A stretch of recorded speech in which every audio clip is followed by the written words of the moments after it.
Hello guys, we're back. We have the part 2 of our Loss of Caverns of Ixalan card discussion of the spoiler, and we're checking them again for the magicspoiler.com website, as most of the recent and previews from various websites are compiled in this one. And good job for this, for the admins and other tech key person here. But anyway, we're just going to start. We're going to check some of the reliable or maybe playable standard and pioneer, and maybe even for modern kind of decks from this card previews. And we're going to start off with, okay, so this one we have Clayfire Bricks. This is an uncommon. That's one for white and one of any color. That's an artifact. It's a white artifact that there's a battlefield. Search the library for a basic plate card, reveal it and put it in your hand, and then shuffle.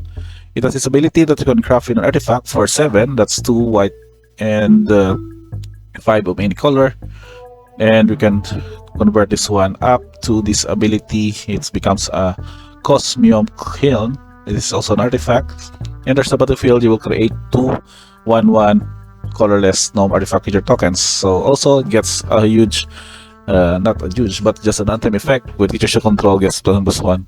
So what mainly goes with this, I think I'm first thought of seeing this card is for the mono white, or even for a mid-range white-based deck that can play off with just curving out for planes, which means that it will guarantee you a 3rd land drop. And also the option to craft this one is that you will go with the late game. So what this means, that exiling another artifact you control, or maybe an artifact card from your graveyard. Let's see some of the options.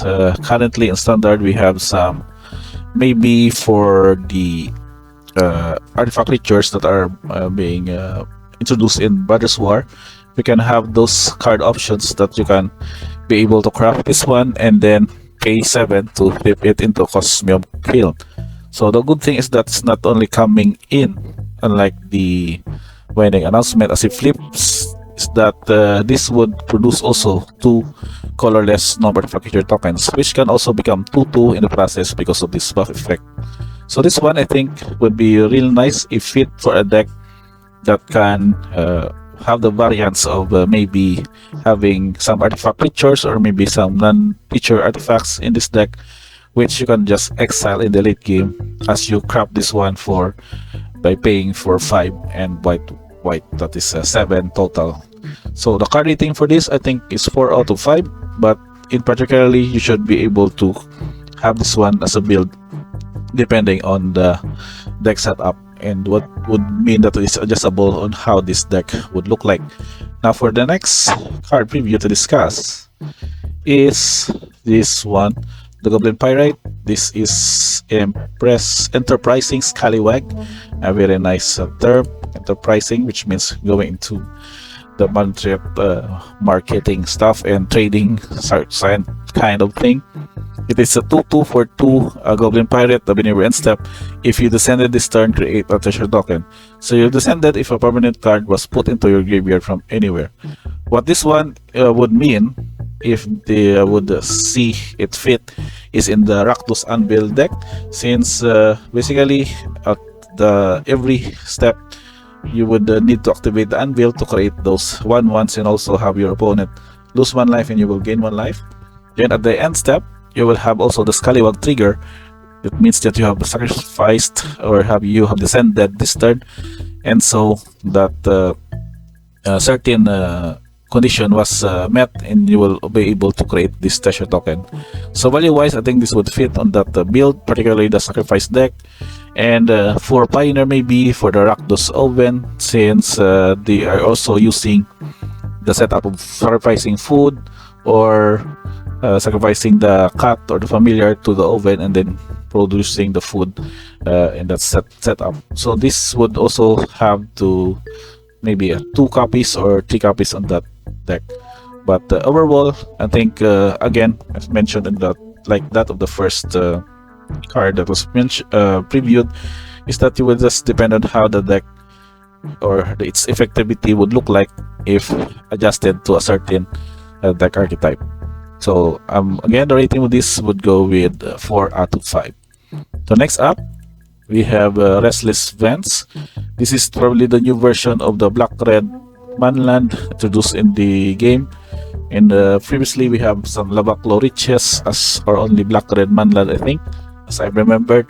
And a good thing that we're having this one because of the setup that we would need an allied color Manland in the format. And with this setup, we have this ability that you can make it a 2/3 black and red insect creature with menace, and whenever it attacks you may discard a card, and if you do draw a card. So with that setup, as you can see here, this is a very nice borderless version. It can also make you some discard engine effect, and also makes you discard your maybe if you have top deck a land, for example, you need that land, then you can just discard it, and then you will draw a card as a replacement for, in a way, just you can still dig up to your deck. And also it becomes a threat with menace, which means that it would need 2 blockers to be able to stop it, and maybe in some mid-game to late game scenario, your opponent may not be able to garner some blockers in the deck, and so you would just be able to deal this 2 damage. At the same time, you get to filter out your land or your hand to be able to gain value. So overall card value for this, aside from that it just comes to play or into the battlefield top, is the good mana fix in the deck, and I would rate this one as 5 out of 5. So next up on this is our reprinting of our Resplendent Angel.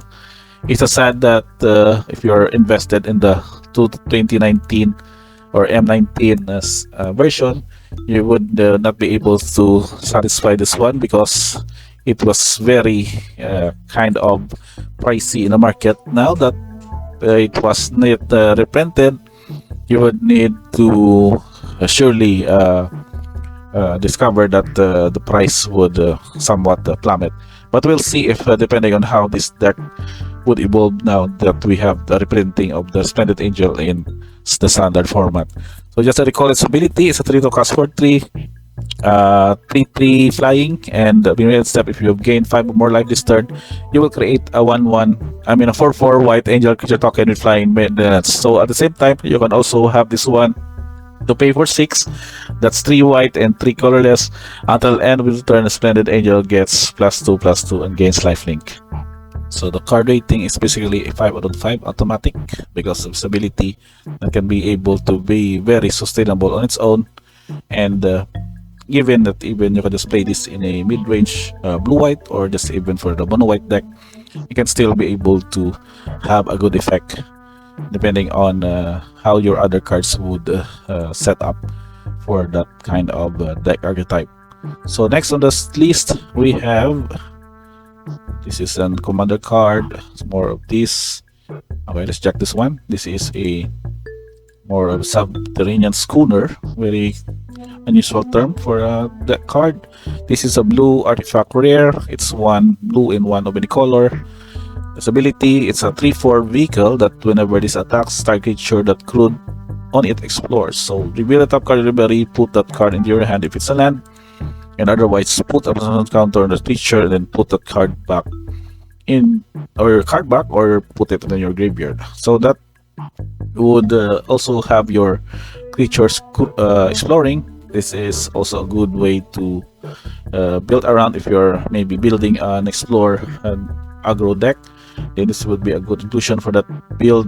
Also that this is a 3/4 per se and very good attacker, and can also evade sorcery speed, spot removals. And again, built around decks would not really be the way to have in this setup, unless you, of course, we can check on the full spoilers later on and see if there are enough creatures that rely or gain value out of the explore mechanic, so that we can also come up with the suitable maybe standard archetype that using this Subterranean Schooner. So for now, we can rate this one as a 3 out of 5 for this card.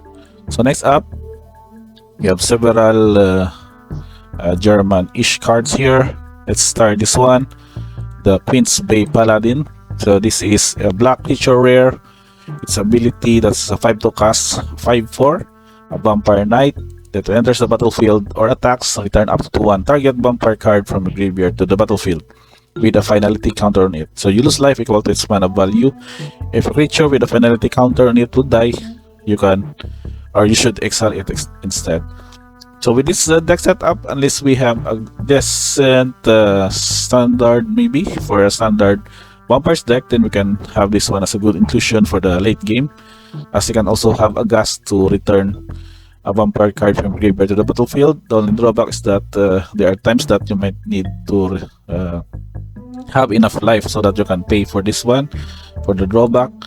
But nevertheless, maybe for a sort of a mid-range deck, or those deck that has tribal for the vampires, which means that most or these are built with the vampires card in standard, and we can also have that most of them would have lifelink. Then you can just have this one drawback would you should be able to counter it with that strategy, or a way to have a Queen's Bay Paladin for your mid game up to your late game. Card value, I think just still rate this under 3 out of 5, because it would not be able to return any non-vampire cards, so that would be, I think, is our other drawback. So next up, Net. This is an LCI. Okay, this is sorting to be an interesting artifact. This is a blue artifact rare, that's 2 of any color and blue. Enters a battlefield with 3 net counters, and then remove a net counter by tapping it. And tap another target non-permanent. Its activated abilities can be activated as long as it remains tapped. So very nice. You can also craft this with an artifact and have this one returned as a braided Kipu. So this is the flip version of this card. This is 4 activation, tap, draw a card for each artifact you control, and then put braided Kipu on the owner's library, third from the top. So this would be also an interesting deck build. Standard, I don't think we have.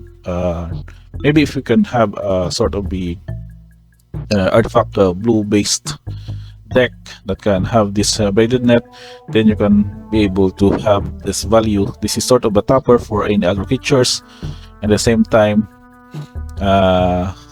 having to flip this one and having a good cardo effect for each artifact you control will also have a good value.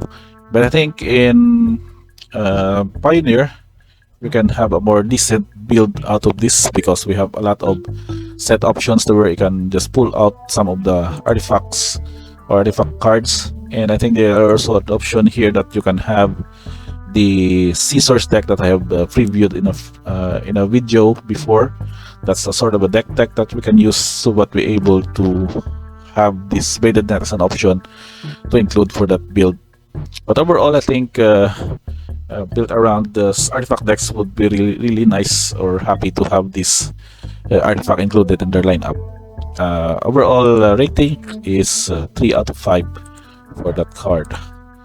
And next up, we can have this one, this mythic. It's Odger what's the name? Odger Paktatik, Deepest Epoch. So it's a mythic rare blue. It's a god basically. This is a 4 to cast, that's 2 and double blue. It has this flying that whenever you cast an instant spell from your hand, it gains rebound. It's also a decent power and toughness. The rebound is ability that exile it as it resolves at the beginning of your next upkeep. You may cast it from exile without paying its mana cost. So that's also a good way to gain value of your instant spells, especially those card draws and maybe those burn spells in the blue-red deck. Then when it dies, return it to battlefield, tap, and transform under the solo control with 3 time counters on it. The time counters makes it into a temple of cyclical time.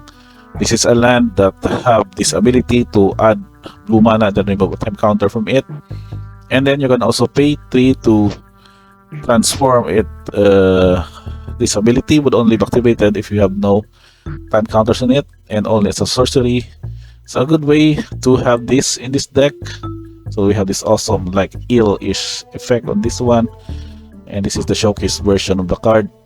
I think this would definitely a 5 out of 5 because of its ability. that it's become a flyer threat. That's a good way to evade most of your opponent's blockers, and also having to gain value out of our instants. So in the deck that maybe you can have a blue-red spells deck, this would definitely fit on that setup. And you can also have this one as a good card later on to have this with the value of also having a land, and at the same time you would not be able to problem wise with the time counter, as you can just deplete it for just 3 activations of the mana, and then have this one transform back into Odial Papatik Deepest Epoch. Again, the rating with this is 5 out of 5 for this awesome card that's revealed. I think we'll have our last card for discussion for this video. It's already past almost 20 minutes of card, and we have this blue-white Manland to discuss. So this is a good addition again, because blue-white is still a good deck to add in standard, but they are likely aligned with the Esper because of the black-white access to that of the black-white Manland. But the good thing that now that we have the blue-white Manland, they would not really have to go on splashing black. But it has check ability. It has 3 activations, 1 white and blue. That's 3 mana. Until end of turn, becomes a 2/3 white and blue bird creature token. A creature with flying. It's still a land.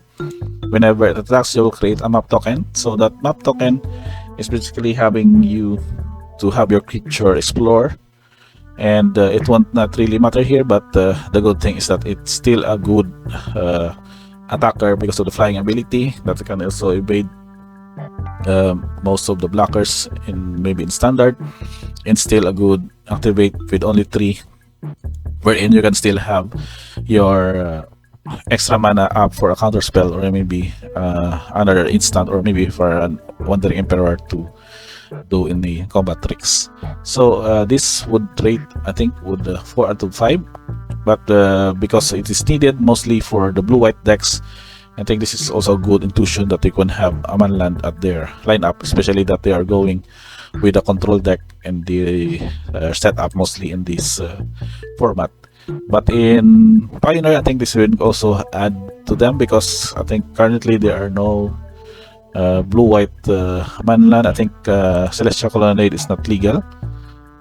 We can do a check on that one. The Celestial Colonnade, so it's not yet legal. It's not legal Pioneer, so we can have Collectless Anchorage as our substitute for that slot over the Manland for blue-white and Pioneer. So I guess that's pretty much it for this part 2. We are still having a lot of this card to discuss, but hopefully we can record again a part 3 for this one. And we will see soon some additions for this Lost Caverns of Ixalan page, as we go to spoil the cards right before the full spoiler will be out by November 3. So I guess that's pretty much it for this video. Thank you guys for watching this one, and see you on the next one.